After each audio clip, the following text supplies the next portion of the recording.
A pet bunny rabbit. So it was a great idea at the time to get your daughter that pet bunny, but you've left it in your living room running around unattended.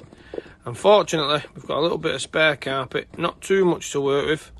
It's not in the best condition in the world, but it's going to have to do because we're moving out and we need to make sure we get that deposit back from the landlord.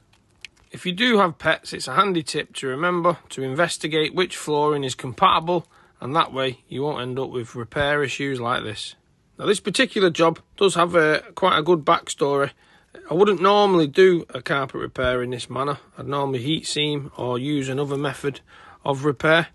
But to be honest, I've been testing this carpet tile tape out, and although it can be a bit fiddly to remove the back, it's a really good strong adhesion on both sides. Well, especially for a double-sided flooring tape. So not to digress, getting back to our long-eared, fluffy-tailed friends, make sure you don't leave them unattended in your living room because bunny rabbits absolutely love carpets, as do hamsters and gerbils. I'm no Ace Ventura, but I am the guy you call once the pets have done the damage. But let's take precautions so the damage doesn't happen. Another carpet saved from pet damage and another deposit returned to the tenant.